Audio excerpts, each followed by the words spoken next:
Welcome to this edition of Back in History. In Back in History, we take you back in time to the events that occurred in the historical past. In this edition, we bring to you the story of how Nigerian citizens in the mega city of Lagos turned out en masse to lead the way in protest against the removal of fuel subsidy by then President Goodluck Jonathan's administration in January 2012. It was a well-organized protest. It started in Lagos, and almost simultaneously, it spread to other megacities like Kano, Minna, Kaduna, Lokoja, Abuja, Maiduguri, Sokoto, Ilorin, Ibadan, Kebbi, Gusau, and several other cities. Protests were also held by Nigerian citizens at the premises of the Nigerian High Commission in faraway London. There were protests in other cities also across the globe. The internet space was also on fire, with multiple tweets per second on the subject. The protest was loud and consistent, and the message to Jonathan was clear that government should dare not remove the only subsidy available in the country for citizens. The protest was codenamed Occupy Nigeria, and by this protest, Nigeria was indeed occupied. There was also the Save Nigeria group. It all started on Sunday, 1st January 2012, when the government of President Goodluck Jonathan announced the removal of fuel subsidy. By the removal, the official price of petrol moved from 65 naira per litre to 140 naira.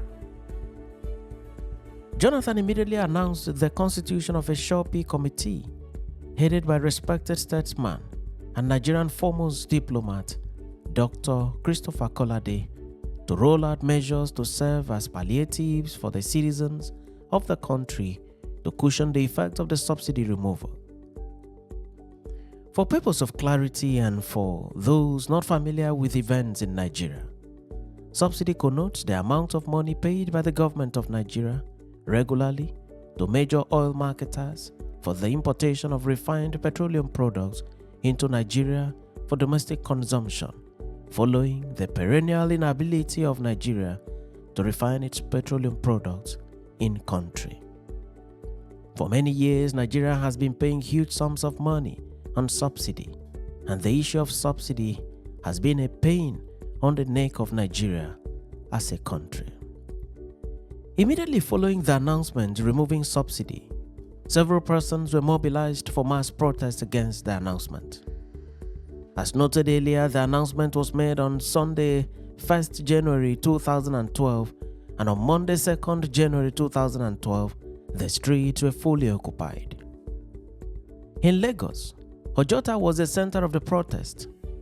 Prominent residents of Lagos participated at the protest and mounted the box to address fellow protesters and speak directly to government with the use of megaphones. Pastor Tunde Bakare of the Latter Rain Assembly was there. Femi Falana, senior advocate of Nigeria, was there. Femi Kuti, popular Afrobeat musician and son of the legendary Fela Anikulapo Kuti, was also there. Dr. Tunji Braithwaite was also there. Musicians also graced the protest. It was no child's play. It was a serious matter. The protest, the strike, and the near total lockdown of the country graduated from the first day to the second day, to the third day, to the fourth, fifth, sixth, and seventh day, up to 2 weeks. The economy of Nigeria was literally grounded. President Jonathan came under serious pressure. The Nigerian Labour Congress and Trade Union Congress joined the protest and called out workers to stay away from work. Fuel stations were occupied, mostly in Lagos, and disallowed from dispensing fuel at the new price rates. Major roads were blocked. There were thousands of placards with thousands of inscriptions. In some places, the protesters carried coffins to show their utter disapproval to the fuel subsidy removal by the Jonathan administration. Worst of it, lives were lost in the protest. One Muhyiddin Mustafa, a 23-year-old boy, was reportedly the first person to be killed during the nationwide protest over the lifting of petroleum subsidies. He was reportedly shot by a personnel of the Nigerian police force in Ilorin, Kwara State, on 3rd January 2012. The police, however, denied the report, saying that he had been stabbed by other protesters for not joining the protest. Muhyiddin was buried on Wednesday, 4 January 2012 in accordance with Islamic rites. As at 9th January 2012, more people had been killed in clashes with the police.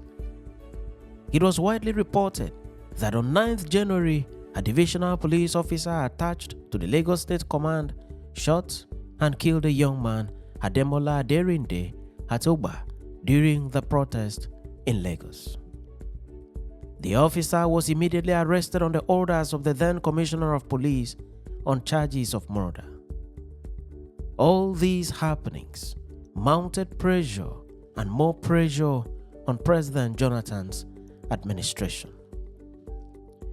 In Minna, the capital of Niger State, a crowd of youths went on the rampage, setting fire to buildings and cars in the Niger State capital.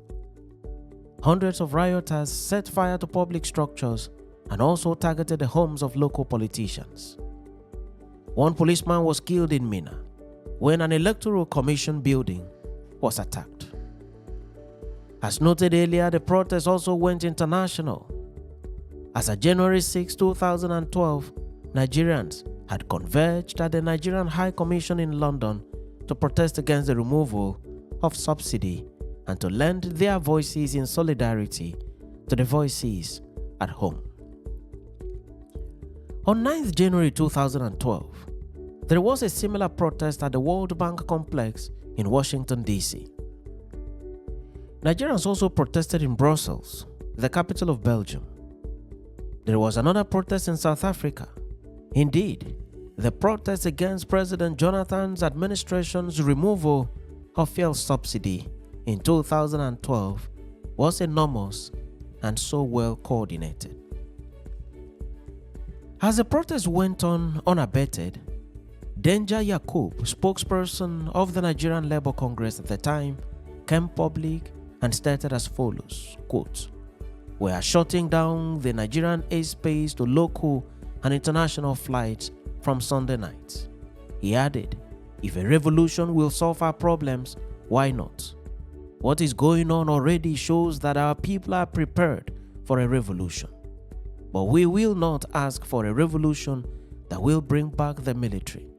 They are a part of the problem." End of quote. On the part of government, explanations were made to justify the removal of subsidy.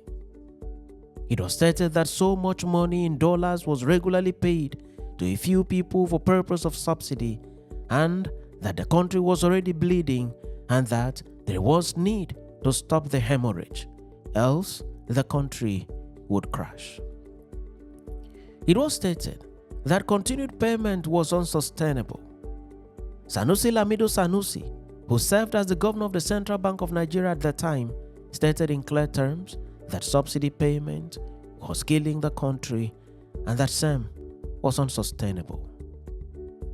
Dr. Ngozi Okonjo-Iweala, the then Minister of Finance, also spoke against the continued payment of subsidy. She spoke in economic terms to no avail. She addressed the international media, all to no avail. The protest continued unabated. The protesters needed 60 naira per litre or nothing. This was all over Twitter and other social media platforms. The president then summoned an emergency meeting of the Federal Executive Council in Abuja to discuss the way out of the logjam that the country had found itself. Discussions were made at the highest level, and President Jonathan and the leadership of Labour agreed on a partial subsidy that placed the pump price at 97 naira per litre in exchange for return to normalcy. This meant that the government of Nigeria will continue to pay millions of dollars in subsidy to the marketers, though not in the exact sum it was previously done. Jonathan was not comfortable continuing to pay subsidy, but he had to choose between allowing the protest to continue and causing an end to it through dialogue and negotiation. In the coming days, Labour backed down on the strike, and the protest lost leadership and steam. For the protesters, the protest had yielded fruit, and Jonathan's government had been made to back down. President Jonathan was succeeded by President Muhammadu Buhari in May 2015. One of the problems identified by President Muhammadu Buhari on assumption of office was the same issue of subsidy. President Buhari complained bitterly about the continued payment of huge sums of money to marketers in subsidy. He called it unsustainable and informed Nigerians that government will discontinue further payment.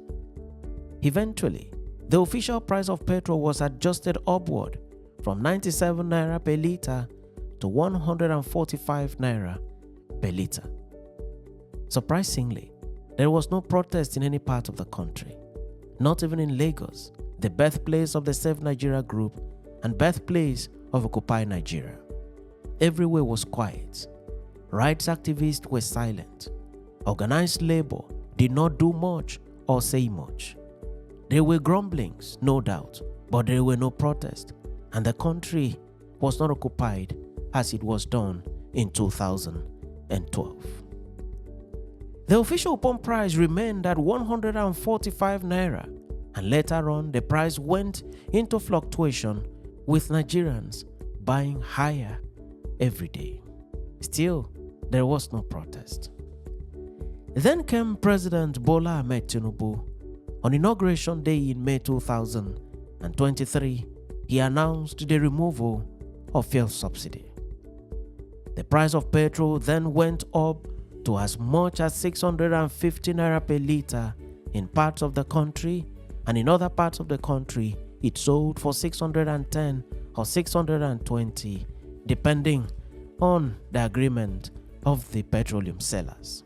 Interestingly too, the country did not witness any protest. When Labour eventually protested, the protest only lasted for a day, and after that, it was called off. Analysts have said that of the three presidents of Nigeria that have dared to remove fuel subsidy, namely President Goodluck Jonathan, President Muhammadu Buhari, and President Bola Ahmed Tinubu, only President Jonathan was vehemently opposed with demonstrations mounted at home in Nigeria and in the diaspora against his administration until a reversal of the policy was secured. Thanks for watching this edition of Back in History, and do remember to subscribe to the channel or follow the page for regular notification on every new video.